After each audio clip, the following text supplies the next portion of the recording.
जय हिंद। तो आज की क्लास में हम लोग चर्चा करेंगे एक महत्वपूर्ण टॉपिक है। यह समझिए कि यह जो है कि आपको अंतर्राष्ट्रीय लेवल का आईआर में इसे शामिल कर लेंगे, उतना भी आप हाई लेवल पे मत जाइए। ठीक है। तो आज हम लोग बात करेंगे कि भारत पाकिस्तान का संबंध, भारत और पाकिस्तान का संबंध कैसे, इस प्रकार हमारा संबंध है भारत के प्रति, या पाकिस्तान का कैसा संबंध है भारत के प्रति। ठीक। तो हम लोग आज इसी पर जो है चर्चा करेंगे, भारत और पाकिस्तान का रिलेशन। ठीक है। तो ये हमारा जो है कि भारत और पाकिस्तान का रिलेशन, संबंध कैसा है, इसके बारे में हम लोग चर्चा करेंगे। हमारा भारत और पाकिस्तान का संबंध हम लोग पढ़ते हैं तो हमारा जो स्टार्ट होता है भारत और पाकिस्तान का संबंध देखने के पर्पज से, तो स्टार्ट होता है हमारा बंगाल विभाजन। बंगाल का विभाजन जब वायसराय लॉर्ड कर्जन था, बंगाल का विभाजन जो इसकी नीति थी, फूट डालो और राज करो, फूट डालो और राज करो की नीति जो कि लॉर्ड कर्जन यह नीति अपना था। यह इतिहास में आप लोग पढ़ लेंगे। तो आज जो है कि हम लोग वहीं से स्टार्ट करेंगे, बंगाल विभाजन को लेकर। हमारा जो भारत और पाकिस्तान का बंटवारा का जो मेन पृष्ठभूमि है, ऐतिहासिक जो पृष्ठभूमि है, वो बंगाल विभाजन। बंगाल विभाजन 1905 को। बंगाल विभाजन रद्द भी हो जाएगा, लेकिन बहुत समय के बाद 1911 में यह जो कि रद्द हो जाएगा। अब बंगाल विभाजन को थोड़ा सा आइए हम लोग देखते हैं कि बंगाल विभाजन और इसका बंगाल विभाजन का मेन कारण यही था कि सांप्रदायिकता, हिंदू मुस्लिम को लड़ाना था। हिंदू मुस्लिम को लड़ाना था, मेन सांप्रदायिकता। यह अंग्रेजों ने बंगाल का विभाजन किया, तो इनका मेन मकसद यही था कि सांप्रदायिकता इनके अंदर फैलाओ, इसीलिए बंगाल का विभाजन इन्होंने किया। देखिए, बंगाल विभाजन जब होता है तो ब्रिटिश संसद में इसे पेश किया जाता है, कुछ समय के बाद जो कि जनता के सामने रखा जाता है, और यह समाचार पत्रों में ये हम लोग बंगाल विभाजन, कोई भी नियम कानून बनता है, वर्तमान समय में देख लीजिएगा, लोकसभा, राज्यसभा और राष्ट्रपति संसद में बैठते हैं, कोई भी बिल, कोई भी कानून बनता है, या तो लोकसभा वो बिल लाए या तो राज्यसभा लाए। जब तक उस पर राष्ट्रपति अपना हस्ताक्षर नहीं करता है, तब तक वह जो कि कानून का रूप नहीं लेता है, तब तक कोई कानून का रूप नहीं लेता है। तो और वह कानून जब बन जाता है, तो उसे पब्लिक किया जाता है, पब्लिश कर दिया जाता है। अब उसके बाद जो है कि जनता यदि जनता विरोध करती है तो फिर इस कानून को देखा जाएगा। यदि कोई विरोध नहीं किया तो जायज सी बात है कि कानून लागू हो जाएगा। जैसे वर्तमान में देखिए, यूजीसी, यूनिवर्सिटी ग्रांट कमीशन, विश्वविद्यालय अनुदान आयोग है, इसने जो कानून बनाया है कि SC ST OBC के साथ जो कि भेदभाव किया जा रहा है। ये मैं नहीं कह रहा हूं, ये यूजीसी अपनी रिपोर्ट में यह बात कही है। आप चाहें तो यूजीसी की रिपोर्ट को देख सकते हैं, यूजीसी की रिपोर्ट को आप देख सकते हैं उसने साफ तौर पर यह बात बोली है कि एससी एसटी ओबीसी के साथ भेदभाव किया जा रहा है जाति के आधार पे। इसमें सबसे ज्यादा जो है कि आपका धर्म, आपका एक अनुच्छेद है ना 15, अनुच्छेद एक 15 है कि धर्म जाति लिंग के आधार पर भेदभाव का निषेध है। लेकिन ईडीसी ने सबसे ज्यादा खतरनाक है इसमें लिंग जाति के आधार पर।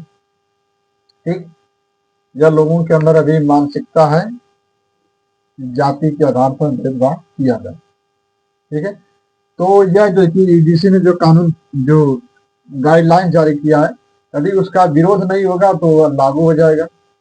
यूजीसी जो अधिनियम आया, सॉरी यूजीसी जो गाइडलाइंस आई है, उसमें जो एससी एसटी ओबीसी के विरोध में जो है कि आपको रिपोर्ट जारी की है कि इनके साथ भेदभाव किया जा रहा है। यदि यूजीसी का विरोध नहीं होगा तो वह यूजीसी लागू हो जाएगा। यदि नहीं विरोध होता है, यदि विरोध नहीं होगा तो लागू हो जाएगा। जब विरोध होने लगेगा तो इस पर सरकार जो कि एक्शन लेगी। ठीक है, तो बंगाल विभाजन जब हुआ था तो सेम इसी प्रकार हुआ था कि बंगाल का विभाजन करते हैं और इसका जो कि अखबारों में यह छप गया कि 20 जुलाई 1905 को 20 जुलाई 1905 को बंगाल विभाजन जो कि अखबारों में यह पब्लिश हुआ। लोग, जनता ने इसको पढ़ा। पढ़ने के बाद क्या होता है, अब सभी जनता तो जान गई कि बंगाल का विभाजन होने वाला है। लॉर्ड कर्जन जो कि इस समय वायसराय है। अब इसका विरोध शुरू हो गया। विरोध इसका शुरू हुआ 7 अगस्त 1905 को। 7 अगस्त 1905 को बंगाल विभाजन का विरोध करना शुरू हुआ। विरोध करना शुरू हुआ और उसी विरोध, और इसका विरोध किस प्रकार किया जा रहा है, स्वदेशी आंदोलन चलाकर। स्वदेशी आंदोलन चलाकर कलकत्ता के टाउन हॉल में, कलकत्ता के टाउन हॉल में स्वदेशी आंदोलन को चलाने की शुरुआत की गई। कलकत्ता के टाउन हॉल से कहा गया कि अब हम लोग बंगाल विभाजन को रोकने के लिए, इसके विरुद्ध में हम लोग स्वदेशी आंदोलन चलाएंगे। देशी अपनाओ, स्वदेशी हटाओ, बहिष्कार आंदोलन। और इसी समय मुस्लिम लीग भी थी। मुस्लिम लीग ने अपना स्वदेशी आंदोलन जब चल रहा था तो उसने इसका समर्थन नहीं किया। मुस्लिम लीग ने इसका समर्थन नहीं किया, इसने बंगाल विभाजन का समर्थन किया, क्योंकि सांप्रदायिकता के आधार पर इन्हें 1900 जब मिंटो, अब मार्ले मिंटो जो सुधार अधिनियम आया था 1909 में, तो सांप्रदायिकता के आधार पर निर्वाचन प्रणाली दी गई थी। सांप्रदायिकता के आधार पर ये अंग्रेजों की नीति थी, इसमें भारतीयों की कोई दोष नहीं है। ये अंग्रेज जो है कि बांटना चाहते थे सांप्रदायिकता के आधार पर, इसीलिए जो है कि बंगाल का विभाजन इन्होंने किया और मुस्लिम लीग ने भी इसका समर्थन किया। तो आइए देखिए थोड़ा सा, यह लागू हो गया था 16 अक्टूबर 1905 को। विरोध होने के बावजूद भी यह 16 अक्टूबर 1905 को वायसराय लॉर्ड कर्जन ने इसे लागू कर दिया। बंगाल विभाजन की अब लागू हो गया। यह हमारी जो कि पृष्ठभूमि है भारत और पाकिस्तान के संबंध की, ये लागू हो गया था। और नोट में लिखे कि स्वदेशी आंदोलन 7 अगस्त 1905 को कलकत्ता के टाउन हॉल से शुरू किया जाता है। 7 अगस्त 1905 को कलकत्ता के टाउन हॉल से यह घोषणा की जाती है कि आपके बंगाल विभाजन के विरुद्ध में हम लोग स्वदेशी आंदोलन, बहिष्कार आंदोलन को चलाएंगे। मुस्लिम लीग ने बंगाल विभाजन का समर्थन की और स्वदेशी आंदोलन इस प्रकार कमजोर पड़ गया। स्वदेशी आंदोलन कमजोर पड़ा क्योंकि मुस्लिम लीग ने आपके बंगाल विभाजन का समर्थन करती है, इसलिए जो कि स्वदेशी आंदोलन कमजोर पड़ गया। अब आइए देखिए कि मार्ले मिंटो सुधार 1909 का, इसमें निर्वाचन प्रणाली दी गई थी सांप्रदायिकता के आधार पे मुस्लिमों को, कि अब जब बंगाल का विभाजन होगा तो पूर्वी बंगाल होगा, एक पश्चिमी बंगाल होगा। ठीक, तो इधर पूर्वी बंगाल में हिंदू ज्यादा है तो मुस्लिम कम। पश्चिम में मुस्लिम आबादी कम तो हिंदू ज्यादा, हिंदू कम तो मुस्लिम ज्यादा। ये समस्याएं आ गई थी बंगाल विभाजन होने के बाद। तो ये जो है कि अंग्रेजों की नीति थी, फूट डालो और राज करो की नीति। ये पार्लियामेंटो सुधार जो है कि सांप्रदायिकता के आधार पर निर्वाचन जो है कि दी गई मुस्लिमों को। अब देखिए यहाँ पर एक आपका 1916 का अधिवेशन होता है।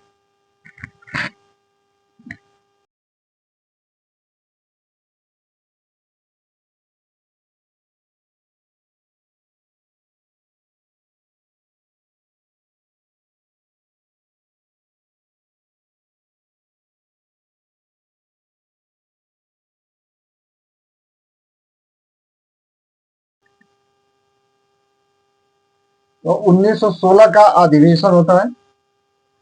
1916 का अधिवेशन 1916 का अधिवेशन 1916 का अधिवेशन जिसे हम लोग लखनऊ पैक्ट या कांग्रेस लीग पैक्ट कहते हैं।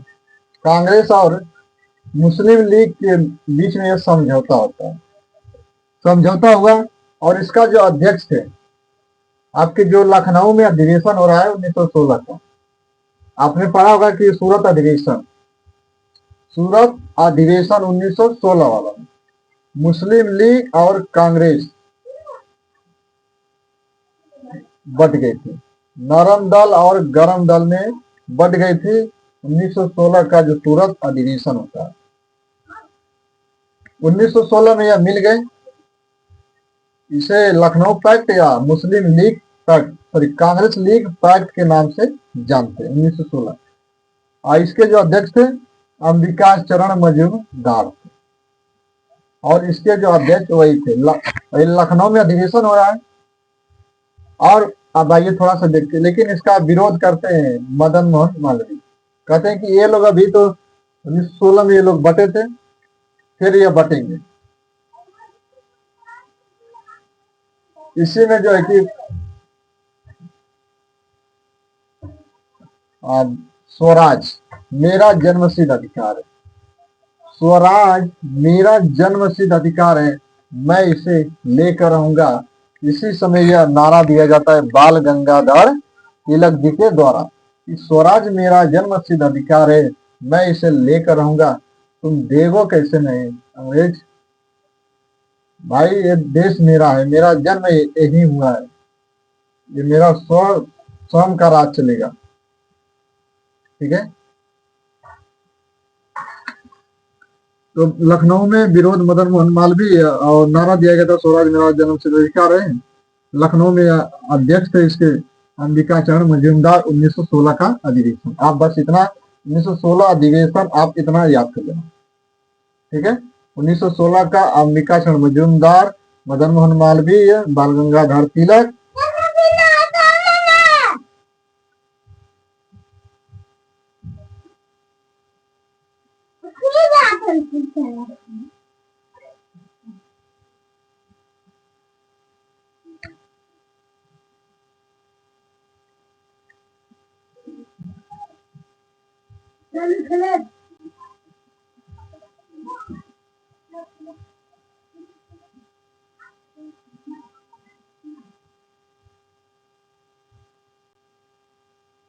तो आपको उतना जो है कि याद रखना पड़ेगा कि लखनऊ अधिवेशन से इतना, आपको 3-4 पॉइंट आपको याद रखना पड़ेगा। 1907 में यह बट गए थे, बस खत्म। अब आइए देखिए कि पृथक, और इसी समय पृथक निर्वाचन तिलक जी और जिन्ना ने पृथक निर्वाचन प्रणाली को इन्होंने स्वीकार किया कि पृथक निर्वाचन दिया जाएगा। यह जो कि तिलक और जिन्ना, मोहम्मद अली जिन्ना ने इसको स्वीकार कर लिया, दोनों ने स्वीकार कर लिया। ठीक, बात खत्म। मुस्लिम लीग का अधिवेशन बुलाया जाता है 1930 में। 1930 में मुस्लिम लीग का अधिवेशन होता है। ठीक, 1934 में जिन्ना मुस्लिम लीग के प्रवक्ता बनते हैं। प्रवक्ता बनते हैं 1934 का अधिवेशन होता है मुस्लिम लीग का, तो इतना याद रखिए। इलाहाबाद में यह अधिवेशन होगा 1930 में। या पृथक, यहां से एक प्रश्न बनता है कि जिन्ना ने एक ऐसा शब्द प्रयोग किया है। प्रश्न कैसे बनता है तो देखिए, यही प्रश्न आपसे पूछा जाता है कि पृथक मुस्लिम राष्ट्र, पृथक मुस्लिम राष्ट्र प्रथम अभिव्यक्ति, पृथक मुस्लिम राष्ट्र प्रथम अभिव्यक्ति, बोलने वाला, अभिव्यक्ति मतलब बोलने वाला, और पृथक मुस्लिम राष्ट्र, यह बात बोलने वाले पहले है जिन्ना। जिन्ना जो है कि प्रथम, पृथक मुस्लिम राष्ट्र प्रथम अभिव्यक्ति, जिन्ना। प्रश्न इस प्रकार देखिए बनता है, लेकिन इनको ध्यान दीजिएगा और इसको ध्यान देना कि चौधरी रहमत अली, चौधरी रहमत अली ये लॉ के स्टूडेंट हैं, कैम्ब्रिज विश्वविद्यालय के ये छात्र, लॉ के छात्र थे, चौधरी रहमत अली। इन्होंने, देखिए इधर ही से पता चलने लगा था कि द्विराष्ट्र भारत में जो है बनेगा, भारत का द्विराष्ट्र बनेगा, भारत में द्विराष्ट्र बनेगा, यह जो है कि धीरे धीरे लोगों को लगने लगा। क्योंकि हाँ, यहाँ पर आइए, चौधरी रहमत अली एक कैम्ब्रिज विश्वविद्यालय के लॉ के छात्र थे। इन्होंने सर्वप्रथम पाकिस्तान शब्द का प्रयोग करते हैं। पाकिस्तान शब्द का प्रयोग पहले कौन करते हैं तो रहमत अली, चौधरी रहमत अली ने पाकिस्तान शब्द का प्रयोग करते 1933 में। 1933 में पाकिस्तान, आप समझिए पाकिस्तान को, जो पाकिस्तान को क्षेत्र चाहिए थे, पंजाब, सिंध, कश्मीर, अफगानिस्तान, बलूचिस्तान, ये क्षेत्रों को मिलाकर जो कि पाकिस्तान कहलाते थे। पंजाब, कश्मीर, सिंध, पंजाब, कश्मीर, सिंध, बलूचिस्तान, अफगानिस्तान, इन क्षेत्रों का, पाकिस्तान का कुछ क्षेत्रों को मिलाकर इसमें पाकिस्तान में शामिल था। पाकिस्तान का उपनाम है पवित्र, ठीक। तो यह जो है कि पंजाब, कश्मीर, सिंध और बलूचिस्तान, अफगानिस्तान को पंजाब पाकिस्तान में शामिल करना था।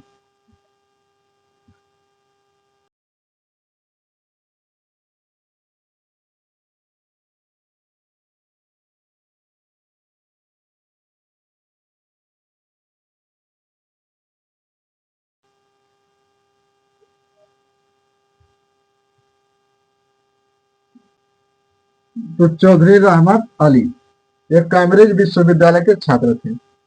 इतना आपको याद रखना है कि पाकिस्तान शब्द का प्रयोग, लेकिन यहाँ पर पृथक मुस्लिम राष्ट्र प्रथम अभिव्यक्ति, लेकिन यहाँ पर है कि सर्वप्रथम पाकिस्तान शब्द का प्रयोग। अब जो है कि पाकिस्तान और भारत का बंटवारा होगा, इसके लिए 3 जून 1947, 3 जून 1947 को माउंटबेटन, जिसे मनबाटन योजना या बाल्कन योजना के नाम से जानते हैं, माउंटबेटन जो है कि आए कि भारत का विभाजन होगा, ठीक है, द्विराष्ट्र बनेगा। और लाहौर में अधिवेशन बुलाया जाता है 1940 में। इसके अध्यक्ष थे जिन्ना, अध्यक्ष थे जिन्ना, ये मुस्लिम लीग का अधिवेशन है। लाहौर में अधिवेशन बुलाया गया था 1940 में, आज के अध्यक्ष थे जिन्ना। इसमें प्रस्ताव लाया गया था कि पाकिस्तान बनेगा, और इसके सिकंदर हयात खां, सिकंदर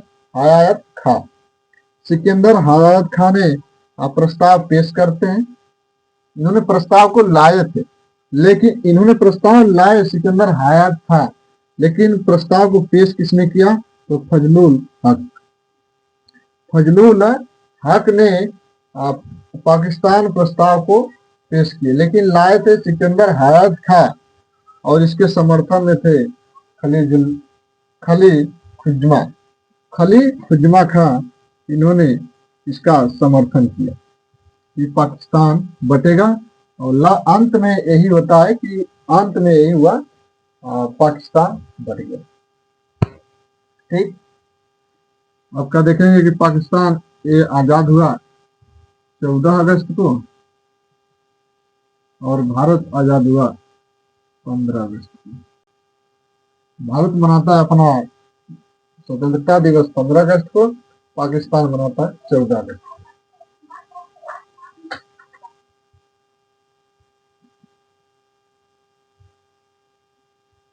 तो अब हम लोग मिलेंगे इसका अगला क्लास 2 में हम लोग इसको मिलेंगे, क्योंकि ये बड़ा टॉपिक है। ठीक है, तो हम लोग क्लास 2 में मिलेंगे। ठीक है, अब हमारी अगली जो क्लास होगी उसमें देखेंगे। तो आज के लिए जो कि हमारा इतना भारत पाकिस्तान का संबंध, अभी तो यह ऐतिहासिक स्टोरी है। ठीक है, ऐतिहासिक पृष्ठभूमि को देखा जा रहा है। अभी तो पाकिस्तान से संबंधित जो महत्वपूर्ण संबंध है, शिमला समझौता है, कभी पाकिस्तान ने आक्रमण किया, पहलगाम अटैक वर्तमान में हुआ था 25 में, पहलगाम अटैक हुआ। ठीक, और हमने इससे कितने युद्ध लड़े, इन सभी पर हम लोग चर्चा करेंगे। बस आज के लिए इतना ही। जय हिंद, जय भारत।